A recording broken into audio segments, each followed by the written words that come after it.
Annabelle Pitaki était coordinatrice de l'opération Les arbres pour Sarajevo.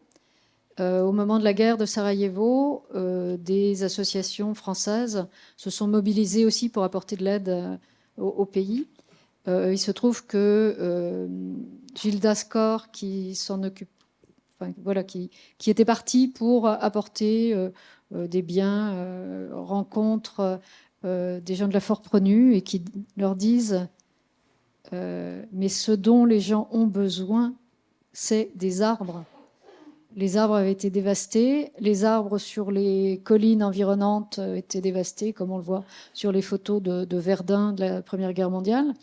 Les arbres de la fameuse Snipers Alley, qui était une ancienne avenue austro-hongroise, qui est un axe important, derrière laquelle les gens se cachaient d'arbre en arbre pour pouvoir progresser dans cette avenue qui était la cible des snipers.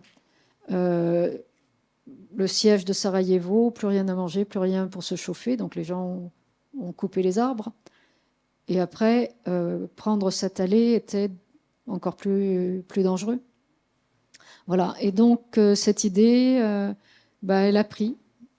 Et donc au moment où les gens avaient besoin de tout, donc fin de la guerre, les gens n'avaient rien pour se chauffer, rien pour manger, ils avaient crevé la dalle pendant suffisamment de temps. Il y a des fous qui ont pensé à porter des arbres et qui ont planté des arbres. Et dans votre petit livret, vous voyez 2 photos.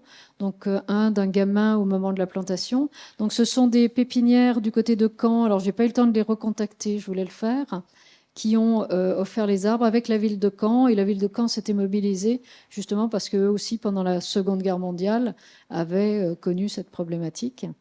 Et on voit donc ce gamin voilà, très, très content. Et le photographe qui accompagnait, donc qui est, son nom est indiqué, là, le nom m'échappe, ça me reviendra, Agostino Pacciani, est revenu à Sarajevo 10 ans après et a refait une photo du même gamin devenu un peu plus grand, qui rêve de devenir footballeur.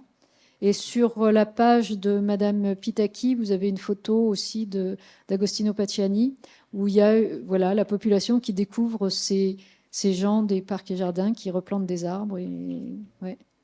Et elle m'expliquait, donc Madame Pitaki m'expliquait qu'en fait, cette idée aussi, quand ils étaient, donc il se trouvait que pendant les raids, ils allaient dans un abri dans lequel il y avait le chef des parcs et jardins aussi qui s'abritait au même lieu, et que pendant que les obus tombaient, il rêvait de la ville d'après en la rêvant verte.